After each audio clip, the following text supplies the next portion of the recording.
So today we will discuss overview of some orthopaedic surgeries और उसके post of management. Post of management में क्या आ जाता है कि जैसी सर्जरी हुई है उसको हमने विद इन 1 और 2 डेज CPM पे लेके आना है, जिसमें हमारे पास कंटिन्यूस पैसिव मोशन है। उसके बाद हम लोगों ने वहाँ पे वेट बेयरिंग एक्सरसाइज को है कॉन्ट्रा इंडिकेटेड है, बिकॉज इंटरनल फिक्सेशन डिवाइसेस वहाँ पर लगी होती हैं तो वो उसको हार्म कर सकते हैं। तो पोस्ट ऑफ मैनेजमेंट के बाद हम सबसे पहले इसको देखते हैं tissue grafts, repair, reattachment, reconstruction, stabilisation और transfer of soft tissue, release, lengthening और decompression of soft tissue, joint procedures देखेंगे और एक्स्ट्रा आर्टिकुलर बोनी प्रोसीजर्स देखेंगे। इसमें हम देखेंगे सबसे पहले इसका प्रोसीजर क्या है और उसके बाद हम लोग देखेंगे कि इसमें किस तरह से हम लोग मैनेजमेंट कर सकते हैं। First of all surgical approach में हमारे पास आ जाता है ओपन प्रोसीजर। ओपन प्रोसीजर में हमारे पास आर्थ्रोडेसिस, इसमें क्या fully visualise soft tissue by the surgeon during internal fixation. Arthroscopic procedure में हमारे पास क्या आ जाता है कि कोई डायग्नोस्टिक टूल यूज़ करते हैं अंडर एनेस्थीसिया फॉर मेनिसेक्टमी और साइनोवेक्टमी। इसमें क्या मेनिस्कस और साइनोवियल लाइनिंग है आर्टिकुलर कार्टिलेज की, उसको रिमूव किया जाता है।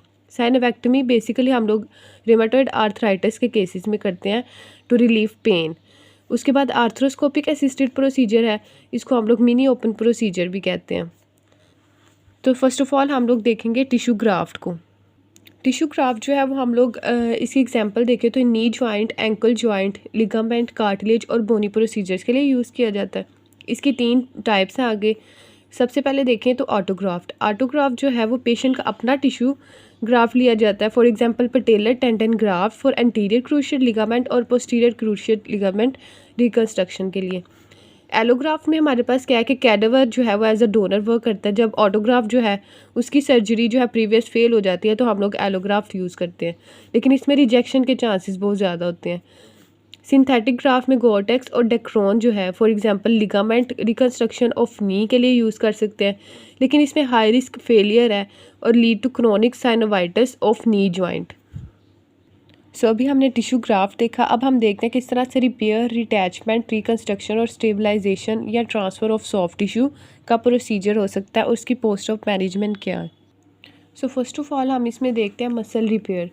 मसल रिपेयर में हमारे पास कोई भी बॉडी का मसल अगर टेयर हो गया या रप्चर हो गया तो within late repair of 48 to 72 और आफ्टर इंजरी हम उसको क्या करेंगे, मसल को रीअपोज करेंगे और उसको सूचर कर देंगे वहाँ पे, और हीलिंग जो है वहाँ पे बिगेन हो जाएगी, हीलिंग स्टार्ट हो जाएगी।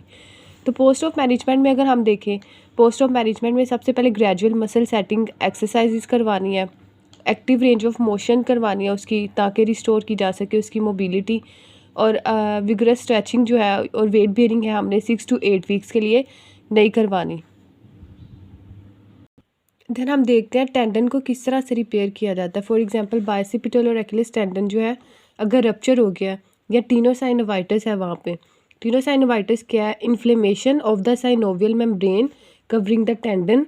तो वहाँ पे क्या होगा, इन्फ्लेमेशन की वजह से पेन होगी, तो पेन को रिड्यूस करने के लिए एक प्रोसीजर होता है जिसको हम टेंडन रिपेयर कहते हैं, जिसमें टेंडन जो है शॉर्टेड पोजीशन में सूचर कर दिए जाते हैं और मसल टेंडन जो है वो यूनिट रिपेयर किया जाता है। इसमें क्या करवाएंगे मैनेजमेंट में, फ़र्स्ट ऑफ ऑल हम इसमें देखेंगे कि मसल सेटिंग एक्सरसाइजेज जो है वो हमने फ़ौरन से शुरू करवा देनी है। उसके बाद कंट्रोल्ड एंटी ग्रेविटी मोशंस करवानी है, पैसिव मोशन करवानी है और एक्टिव रेंज ऑफ मोशन करवानी है within protective ranges after few days. और वेट बेयरिंग एक्सरसाइज जो है वो कॉन्ट्रा इंडिकेटेड है for 6 to 8 weeks post op. Then हम देखते हैं कि लिगामेंट अगर उसमें रप्चर हो गया है, उसका टेयरिंग हो गई है, तो उसको किस तरह से रिपेयर किया जा सकता है। ये हम बेसिकली करते हैं नी जॉइंट, एंकल, एल्बो के लिगामेंट की इंजरी के लिए, जिसमें रिपेयर किया जाता है वही सेम सूचर्स के साथ और रिकन्स्ट्रक्शन की जाती है बाय ग्राफ्ट। फॉर एग्जांपल हमने पहले देखा था कि ऑटोग्राफ्ट में पटेलर टेंडन ग्राफ्ट लेते हैं या हैमस्ट्रिंग ग्राफ्ट्स। इसमें क्या है, प्रोग्रेसिव स्ट्रेंथनिंग एक्सरसाइजेस करवाएंगे और वेट बेयरिंग करवाएंगे, सेफली करवाएंगे at least 6 months to 1 year for high demand work के 6 months to 1 year तक हम लोगों ने कोई भी ज़्यादा उस पर हाई डिमांड एक्टिविटी नहीं करवानी। देन हम देखते हैं कैप्सूल स्टेबलाइजेशन और रिकन्स्ट्रक्शन। इसमें क्या, लेब्रल एवलियन सबलुक्सेशन या डिसलोकेशन हो गया अगर फॉर एग्जांपल ग्लिनोहुमरल जॉइंट पे, तो आर्थ्रोटोमी करवाएंगे। ये एक ओपन प्रोसीजर है। इसमें क्या, कैप्सूल की लेग्जिटी को कम किया जाएगा, जो हाइपर मोबाइलों में है कैप्सूल जिसकी वजह से वहाँ पे पेन हो रही है या इन्फ्लेमेशन है, तो उसको कम करवाने के लिए या उसकी स्टेबिलिटी को इम्प्रूव करवाने के लिए हम लोग कैप्सुलर एफए, कैप्सुलर लैब्रल रिकंस्ट्रक्शन करवा सकते हैं। इसमें क्या होता है, this are the open procedure, जिसमें कैप्सूल जो है उसकी इंसिजन होती है पहले और उसको टाइटन कर दिया जाता है with the help of sutures. और इसमें देखें अगर पोस्ट ऑफ मैनेजमेंट, तो रिस्टोर करना है सबसे पहले उसकी रेंज ऑफ मोशन को, फिर स्ट्रेंथनिंग एक्सरसाइजेस करवानी है जब परमिजिबल होंगी। फॉर एग्जांपल 6 to 8 वीक्स का गैप तो मिनिमम रखना है।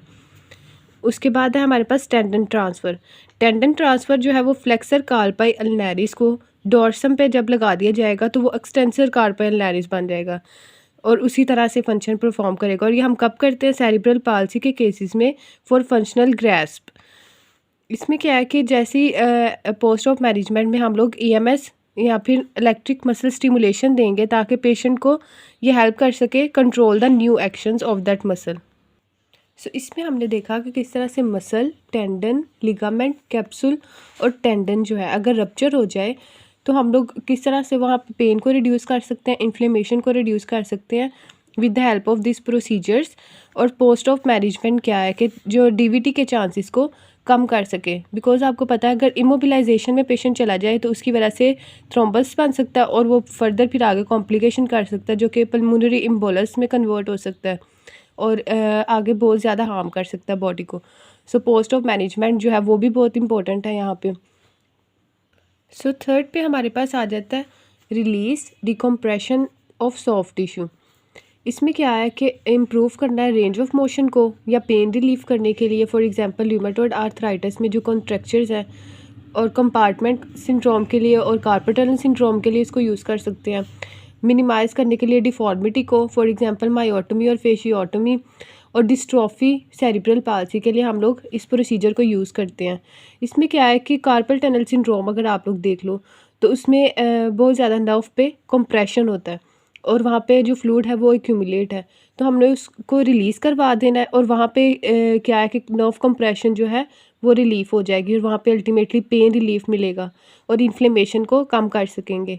इसके प्रोसीजर में हमारे पास आ जाता है जी lengthening for increasing the extensibility, और रिमूव करना है ऑस्टियोफाइट। फॉर एग्जांपल ऑस्टियोआर्थराइटिस में ऑस्टियोफाइट्स बन जाते हैं जिसकी वजह से क्रेपिटस की साउंड आती है, उसको रिमूव करना है। उसके बाद स्प्लिंटिंग और ब्रेसिंग जो है वो मेंटेन करेंगे रेंज ऑफ मोशन को। देन इसकी मैनेजमेंट देखें। मैनेजमेंट में हमारे पास सबसे पहले कंटिन्यूस पैसिव मोशन यूज़ करनी है with in 1 or 2 day post op. Active assisted range of motion करवानी है और स्ट्रेंथनिंग करवानी है एंटागोनिस्ट लेंथन मसल की। नेक्स्ट हमारे पास कुछ एक्स्ट्रा आर्टिकुलर बोनी प्रोसीजर्स हैं। इसमें क्या है कि इंटरट्रोकेंटेरिक फ्रैक्चर है फीमर का, तो फर्स्ट टाइम सर्जरी में हम क्या करेंगे, उसको स्टेबलाइज करेंगे विद सिक्री और प्लेट्स जो कि इंटरनल फिक्सेशन डिवाइसेस हैं। इसमें भी आपको पता है कि एक ओपन प्रोसीजर होगा जिसको हम आर्थ्रोडेसिस कहते हैं, जिसमें हमने स्टार्टिंग में देखा था सर्जिकल अप्रोच में। तो उसके बाद हम लोग सेकेंड टाइम सर्जरी जब करेंगे तो उसमें क्या होगा कि रिमूव कर देंगे इन सिक्री और प्लेट्स को और हीलिंग होने देंगे। इसकी मैनेजमेंट में क्या है कि मेंटेन करके रखना है उसकी स्टेबिलिटी को, कि फ्रैक्चर साइड जो है उसकी स्टेबिलिटी को मेंटेन करना है, क्योंकि वहाँ पे इंटरनल फिक्सेशन डिवाइसेस हैं तो ये उसको हार्म कर सकता है फिर फर्दर। और अगर फर्दर इंजरी हो जाती है, वहाँ पे पेन या इन्फ्लेमेशन इंक्रीज़ होती है तो वो हीलिंग को बहुत ज़्यादा डिले कर देगा। नेक्स्ट हमारे पास आ जाता है ओस्टियोटोमी। ओस्टियोटोमी में हमारे पास क्या है, सर्जिकल कटिंग और realignment of the bone. For example osteoarthritis और leg calf paralysis disease of femur. इसमें क्या होता है, इस डिजीज़ में एवेस्क्यूलर नेक्रोसिस होती है फीमर की। और इसके प्रोसीजर में हम क्या कर सकते हैं, वेज ओस्टियोटोमी।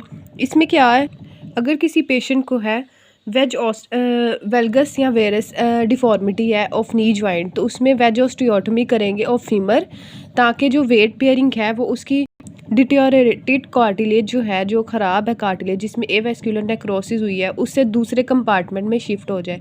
फॉर एग्जांपल अगर हम लोग मीडियल वेज ओस्टियोटोमी करेंगे तो वो लेटरल कंपार्टमेंट में जो वेट बेयरिंग है या लोड है वो शिफ्ट हो जाएगा।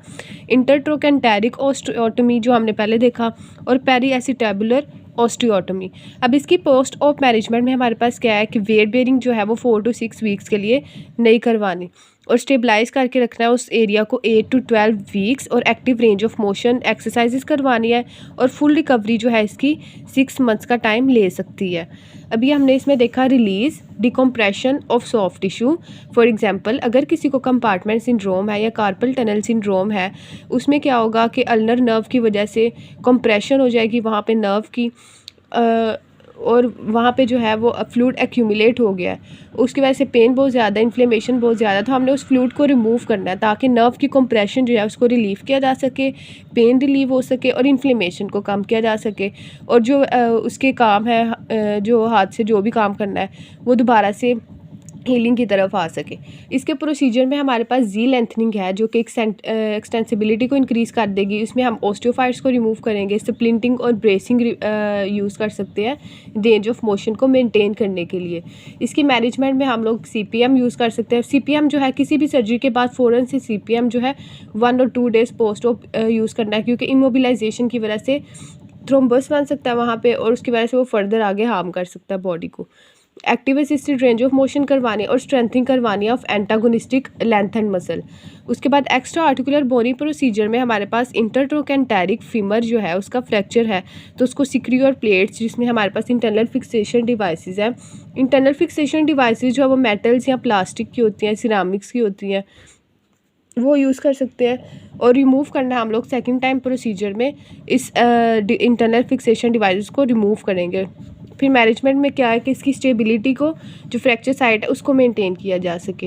देन ऑस्टियोटमी में हमारे पास आ जाता है कि वेज ऑस्टियोटमी, इंटरट्रोकैंटेरिक ऑस्टियोटमी और पेरिएसिटैबुलर ऑस्टियोटमी। और इसकी पोस्ट ऑफ मैनेजमेंट में कि फुल रिकवरी जो है वो 6 मंथ लेगी, वेट बियरिंग जो है 4 to 6 वीक्स के बाद, और स्टेबलाइज करके रखना है इसको 8 to 12 वीक्स के लिए।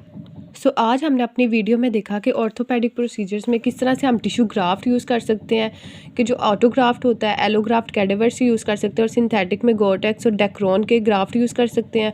रिपेयर, रिटैचमेंट, रिकन्स्ट्रक्शन, स्टेबलाइजेशन और ट्रांसफ़र देखा कि किस तरह से लिगामेंट मसल या टेंडन में रप्चर हो जाता है तो उसको हम सूचर्स लगा के उसको रिपेयर करते हैं।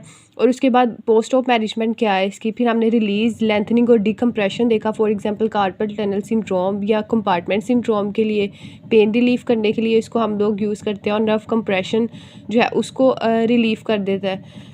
उसके बाद हमने देखा एक्स्ट्रा आर्टिकुलर बोनी प्रोसीजर्स, ठीक है, उसमें हमने ऑस्टियोटमी को देखा, या फिर अगर फीमर ट्रोकैंटेरिक फीमर फ्रैक्चर है तो उसको इंटरनल फिक्सेशन डिवाइसेस से किस तरह से रिपेयर किया जा सकता है, और उसकी पोस्ट ऑफ मैनेजमेंट देखी। अब फाइनल हमारे पास रह गया जॉइंट प्रोसीजर, इसको हम अपनी नेक्स्ट वीडियो में डिस्कस करेंगे। Thank you.